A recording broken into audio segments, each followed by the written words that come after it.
total solar eclipse happens when the moon completely blocks the face of the sun. It is the result of a cosmic coincidence. Even though the sun's about 400 times bigger than the moon, it is also about 400 times further away. This makes the sun and the moon appear almost exactly the same size in our sky, according to According NASA.gov. according to NASA, right? That's the official story of what causes the Right. solar eclipse specifically. Yeah, they I love the language of it's the result of a cosmic coincidence, right? Isn't that amazing? Especially given the real definition of that word cosmic as used in scripture, right? Cosmos. That's right. Cosmos But Kratos. And also just when you start studying the mathematics of the heliocentric model, you start to realize that, they may have well gotten this information from a fortune cookie. That's the statistic probability of this happening. right. Coincidence that it's just so happens to be the sun is 400 times bigger than the moon. They say it's 1.3 million times the size of Earth, and it's 93 million miles away. And then the moon is, a quarter of the size of the Earth, I think they say, and then it's 250,000 miles away from the Earth.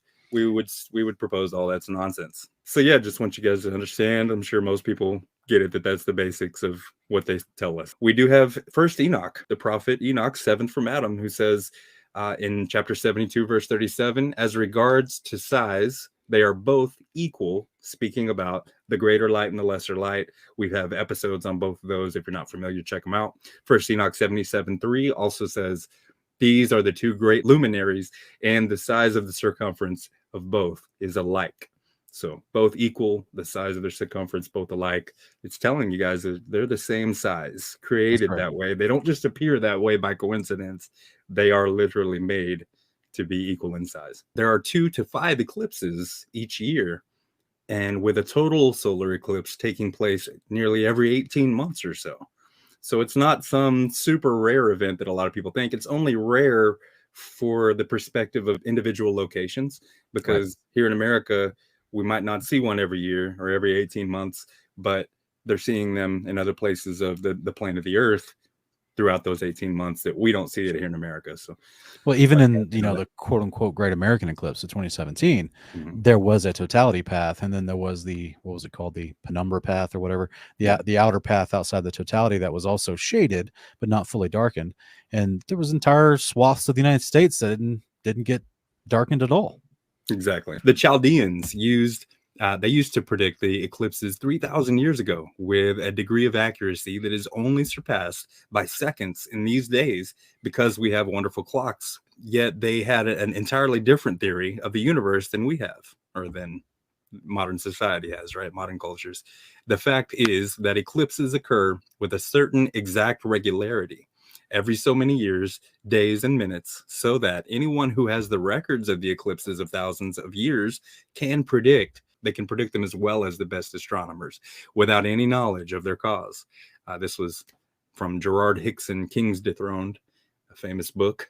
And so, yeah, he's telling you right there, the Chaldeans, all the way back in the days of Babylon, Sumeria, that area of Mesopotamia, they were predicting the eclipses. They had the patterns, and they could just observe the distance and the length of time between a solar eclipse. And after so many years of that pattern, they say, oh, it's just going to repeat itself. The Antikythera, dating back Dial of Destiny. Is that what they call it? Well, this was the plot device for the new Indiana Jones movie. Oh, is it? No way. Well, It dates back to allegedly around 200 BC. Scientific America is talking about it and showing that the rear face contained 2 large dials, and the lower dial was the 223-month Saros dial, which predicts the dates of solar and lunar eclipses. We talked about this in episode 2 of Uncommon Ground, Geocentricity, No Sphericity, when we were looking at different instrumentations that still work, that were based on a geocentric understanding of the layout of the luminaries and the Earth. They still work to predict things like lunar eclipses. That word Saros is the name of a cycle of 223 lunar months. They say that these solar eclipses happen in a Saros cycle or Saros cycle. Yeah, so and that's keep that in mind. That's not the Eastern European investor. No, George Soros. Right. No. Although he is, I think, 223. He's pretty old. Maybe so. Yeah. Here's a depiction of what they say is happening. And it's interesting because you get this cone-shaped shadow that gets smaller than the size of what they say the moon is. and it narrows in and causes this pinpoint of a shadow, which is quite different than how we observe lights and shadows to often work, don't we? So if like NASA claims, the moon from its distance between us and the sun is actually, to our visual perspective, the same size as the sun. Mm-hmm. Should that mean if it gets in front of the sun, it blocks all the light of the sun and not just a pinpoint? You would think if it appears the same size, yeah, it should, right. Huh. The shadows are usually always larger than the object casting it. You got some basement experiment here with the light source being moved further and further away from an object casting a shadow on the wall, and every time the shadow appears bigger than the object. And so NASA says the moon has a width of 2,159 miles, but then the shadow during a solar eclipse is said to only be between 100 to 300 miles wide. So one of those many things that just doesn't quite add up to what we actually observe in verifiable reality and can test, right? Doesn't make a lot of sense to me, to the point where, like I said, they have paths of totality. Even at the penumbra path, it's not even close to blocking out all the sun, or even a quarter of the sun's light coming across the supposed surface of a half of the ball Earth. Like, it Huh. just doesn't make any sense at all. And I know some people say, well, the shadow's not as deep and dark as it is forever. So they'll say there is shadow over the land, but you just can't see it because you're not in the penumbra path. But I'm like, well, that still doesn't answer the question of people that don't see any shading of the sun whatsoever, just outside of the penumbra path. Like, this makes no sense. If the moon was visually the same size as the sun, that means visually it's blocking all the sun. So I don't understand this. I don't understand this idea. And this is huge to me, a huge problem, a huge plot hole in their narrative is the visual evidence. So this isn't something that Wes and I are just making up. Like, this is their own visual evidence. You got this graphic in the lower right hand corner here, probably from a new, like, AccuWeather. You got it from the official source. Yeah. So, like, this isn't just us making up graphics. This is their own information telling you very contradictory information to what the government approved concept of what causes an eclipse is. But see, that's the thing, isn't it, Wes? They do this all the time, but no one catches them because they're just so distracted with Right. everything It's else. almost part of the game to just like tell you contrasting, opposing information so that it causes confusion. It's like a mockery in your face to say, yeah, both things can't be true, but we're going to tell you they are anyways. Ha ha, you're too stupid to figure it out, that kind of thing. So there's a lot that goes into it, but that's what they do. Science says that sun rays reach Earth parallel, right? They give you diagrams like this, and when they talked about the guy Eratosthenes that did the experiment with the sticks and shadows, that was his whole premise and assumption, that the sun rays reach Earth parallel, even though we observe that they don't. But if you'd go to the next slide, except when a solar eclipse happens, then all of a sudden the light rays converge into a cone to make a small path of totality. It's interesting. Whoever made this graphic actually put like a pentagram in there. Yeah, that's it's also, was it the sigil of Lucifer or the sigil of Saturn, or both of Nice. them? I'm Yeah. jumping ahead. Sorry. We're tracking. We're right in pace because the sigil of Satan, otherwise known as the seal of Satan, happens to look exactly like these diagrams that they consistently depict for us of the direction and the angles of the sun rays with the moon. That's, of course, assuming the moon is the object of all this interaction, right. Yeah. Because if it wasn't, then it would be very interesting to see what X marks the spot for. Exactly. And why do they say that same layout and design is a seal of Satan, of all things? And then, of course, lo and behold, Google Play Store uses the same exact design. It's just all over the place. Like the Masonic symbols, it's everywhere. It is everywhere. Solar eclipses happen only at the new moon phase, according to nasa.gov. And you can go back through all the eclipses throughout history. There's websites out there that show you the phase of the moon on said date back in time. And every time, just like NASA says, it's during a phase of the moon that has 0% illumination of the moon's face. So that's why they claim you can't see it approaching the sun before it eclipses. So this is why they get so crazy and they pee their pants in joy whenever it starts to actually get in front of the sun and start to crest the light of the sun. Right. Yeah. That's what they say. But I find this to be a little suspicious that It, you never are able to see the moon approach and leave the scene. I actually, as we've mentioned, the Great American Eclipse in 2017, I was in the path of totality underneath it in where was I? In Indiana or Illinois. Either way, I was up there where it was supposedly the path of totality, saw the moon get or the sun get completely eclipsed. The skies were cloudy in some aspects, but it would clear up from time to time, and it happened to there was a break in the clouds right during that solar eclipse, and I was watching. At that time, I was already a biblical cosmology believer, and I was looking for that moon to be approaching or leaving the scene, or have any indication that it was. And I personally did not witness that. don't you find that suspicious? Isn't that suspicious? Yes, sir. I surely do. A lot of people would say, but Sean, Wes, we've seen professional astrophotographers clearly showing the moon eclipsing the sun. Right? Here's one such alleged photo. It's a guy, Miloslav Druckmuller. His name comes up a lot in astrophotography. They put him on a pedestal. He's a professor. He's got some notoriety. Yeah. For his photos. I wonder if that's not on accident, but this Scientific American actually says this composite of 31 images from the eclipse shows the solar corona, the wispy atmosphere of the sun peeking out from behind the moon, as well as the cratered, rayed surface of the moon itself. So much like we established in our Looney Tunes episode, looking at the images of the alleged ball Earth from space, likewise, this image is admittedly a composite, and the appearance of the moon has been superimposed over the black disk of the eclipse. But that's not what the photographer actually captured when shooting the eclipse, is it, Sean? That's why the outer edges of this image are all uniformly black, and then it looks like you can start to see the blending of the Photoshop of the actual features of the moon. Right. Yep. Yeah. He wants to act like that this was like a long exposure, right? A trail of the light being superimposed, but it's not. He looks like took an image of the moon and slapped it on there and acted like that was there the whole time.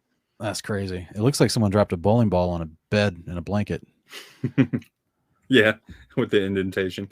And I think it's interesting. What do they call that? We already read it too. Is that they call it the corona? Yeah. The atmosphere looking of the sun coming out with the rays. And corona is actually a Latin word for crown. For crown, yeah. Isn't it? So that's something to do with a king of somebody, some kind of king. Interesting. Wonder who it could be. Who they're calling king, because I don't call this guy king. But we've established, we talked about on the Lesser Light episode 10, mentioning it again in episode 38, Make Believe Moon Missions, that we showed how all these verses talk about the moon being a light, giving its light, will not give its light in the future. Even at creation, Genesis 1:16, God made the two great lights, the greater light to rule the day and the lesser light to rule the night. So we don't have to read all these. Just to recap, Scripture says moon is its own light. It does not describe it as a rock floating around, orbiting the earth in space. It doesn't describe it as a dusty ball of rock that somehow also reflects sunlight. It says it itself is a light. So that's crucial to understand here when trying to figure out what is it that causes this solar eclipse. We want to remind you guys that 1 Enoch 78:17. Would you read it? At night she appears like a man for 20 days each time, and by day she appears like the heaven, and there's nothing else in her save her light. When it says she here in Enoch, it's referring to the lesser light, the moon, and she appears like a man. And it's like Danny DeVito chain smoking. And by day she appears like the heaven. What does the word heaven mean? The firmament.